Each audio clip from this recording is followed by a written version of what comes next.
I've got a bit of an odd background in the industry. I actually started in government, and I've been playing with supply chain integrity since 1992, actually. And the government's been actually providing certification since 1905, so it's been in the space for a while. And some of the things it does would probably surprise you a little bit in terms of ingenuity. I just threw up, I figured a couple of messages. We had Stephen Sheila come and talk to our strategy session the other day. There's 4 very rich Australians that are very successful in business. They didn't pick that one. And I think that's a good lesson, that change is happening so rapidly, even the people that are best in business aren't getting their heads around this change. But I think this session that MLA are running is a really great opportunity for the industry to try to sort of catch up and hopefully even get ahead. The other thing that Tees as a company are trying to do, and this has been emphasised for the last few days, is if you want to get the best returns, become very obsessed with the customer, because they're the people that actually provide the value. Meat processors are sort of merely a device of turning an agricultural produce into some cash, but it's these guys that the cash comes from. And I've got to admit, my sort of boss, Brad, surprised me the other day. I thought he had his head in one too many scrums while playing for the Billawheeler Cockatoos and the local Central Queensland rugby comp. He's basically coined the phrase from one supply chain to a supply chain of one. Now, Tees are looking at a collaborative single supply chain, but that's taking it a step further. That's personalising the offerings to individual customers. That's the thing that we as an industry got to get our heads around and get ahead of, because otherwise we'll miss out on the opportunity to really secure those markets and those better customers. This is, and I'm very happy to hear people talk about GS1. I'm a bit of a fan of the standard system and identifying things, because it then enables you to capture data along that supply chain and upload into whatever system you like, whether they be web portals or whether they be blockchains. So that's really a representation of the sort of supply chain as Tees sees it. I also think, Sean, it'd be fair to say all these presentations will be available to people. So, you know, no need to sort of try and focus your cameras. You'll be getting the originals. Oh, no, but yeah, well, I'm not that probably self-centred, but there's a fair bit of, because of government regulation and market requirements, there's been a fair degree of supply chain, integration along, over a large period of time. So I've just sort of represented in that diagram. You'll find GS1 use that a fair bit. What I want to talk about specifically, we've done a few visibility trials, and I've been mixed up with APEC for a while in a few trials, and they all actually involve supply chain integrity.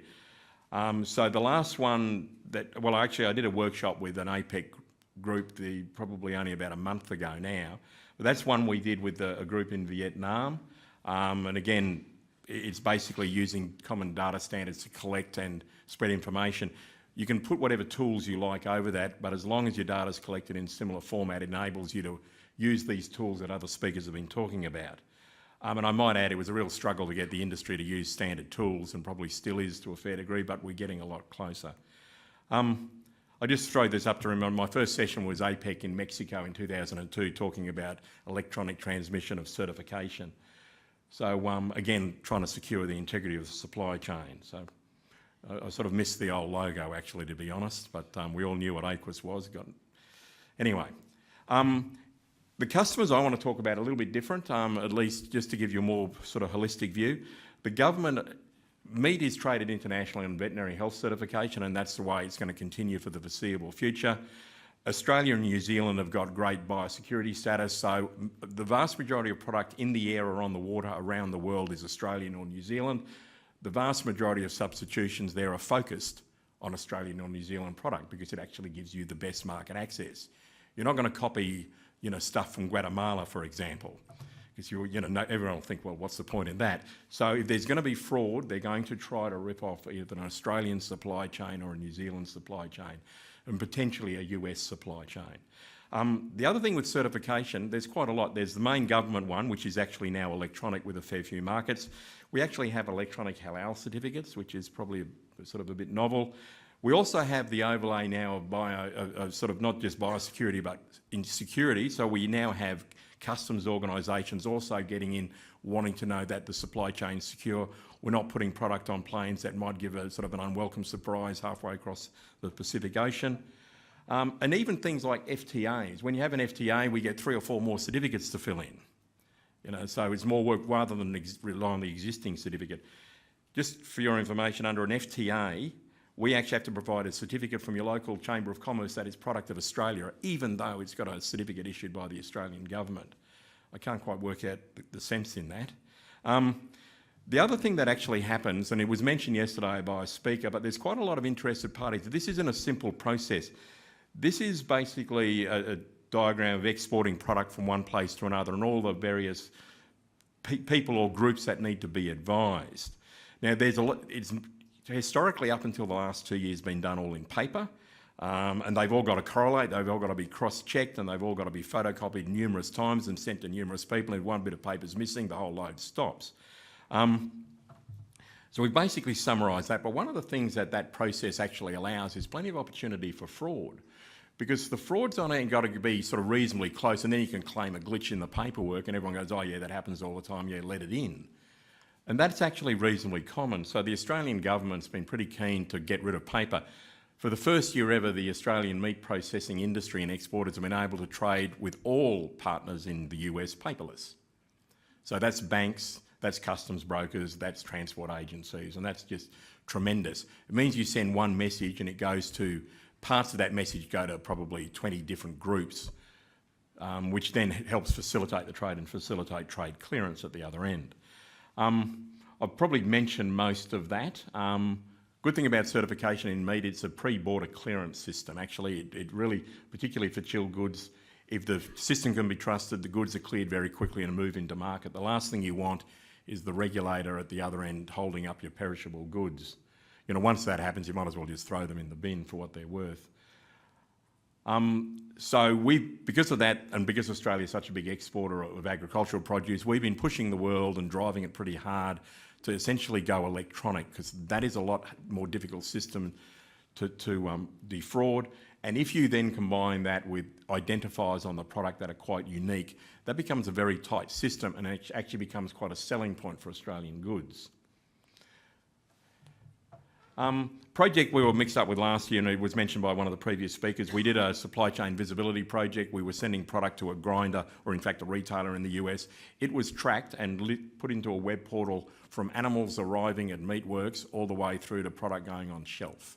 And one of the other speakers put up a pretty similar diagram. So, and the government was actually involved, both the US and Australian governments, in that trial, just so they could feel fairly confident. I didn't throw up the Chinese example because everyone's done that, but Europe are interested, the US are interested, China's interested, other governments are interested in doing the same thing that export to us for all the same reasons. Bit of sort of detail about what we did. Currently the government system can't contain all the data, so we actually ran a parallel system that interrelated with the government data transfer system. There's a new data transfer system coming up for the government, which will be, it's called eCert. It currently is usable. Different markets, and Australia included, need to upgrade their interfaces. But come 2020, in terms of the data, you know, barcodes or QR codes or data matrices on those boxes, eCert, the government, you know, electronic information transfer system, will actually have capacity to carry that information with it.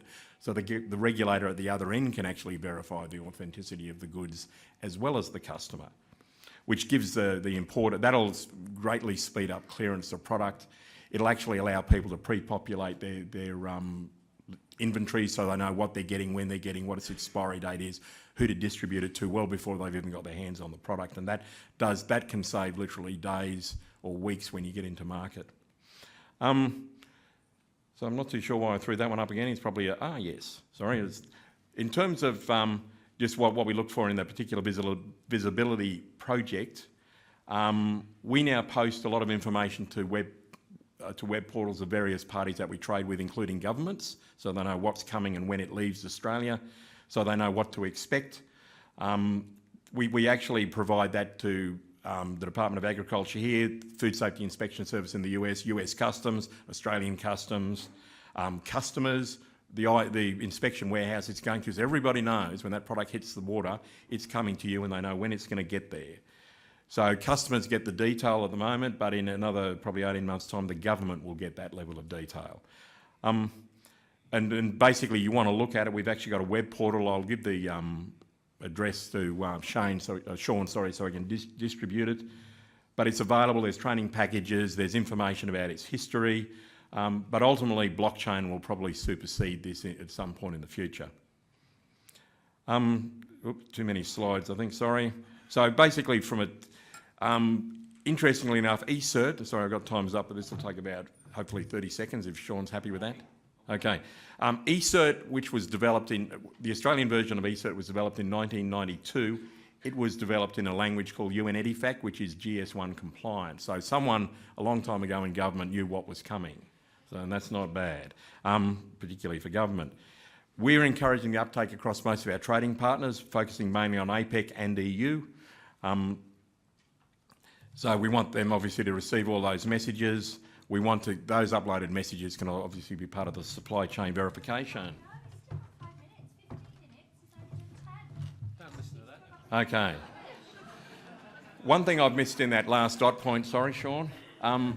At the moment, we're currently using barcodes. We actually have our first load of thermoform chilled. No, drink away. You can have the hangover. We've actually got a load on the water to China, thermoformed, QR codes, data matrix, sorry. We do have it's just sort of web interface, but I'm inclined to think that's not our specialty. Maybe we should talk to a third-party provider, might make a bit more sense. But we understand what's coming and we're hopefully getting there. But from my point of view, with my background, I think we can actually reduce the regulatory impost in the system by sharing a lot of this information with our own government so they can feel confident what they're certifying is in fact correct. And basically, and pretty obviously, and we're not the only ones, Bindery are obviously doing this, and I know JBS are, and I'm pretty well sure most of the others that want to sort of survive in the business for a long time. We're all developing very integrated logistics programs now that are all effectively doing the same thing. So we all understand that the future's in selling value-added product, not commodity. So the trick is how do we protect the brand, and really in this case, brand Australia. So anyway, I've already said that, so that's good.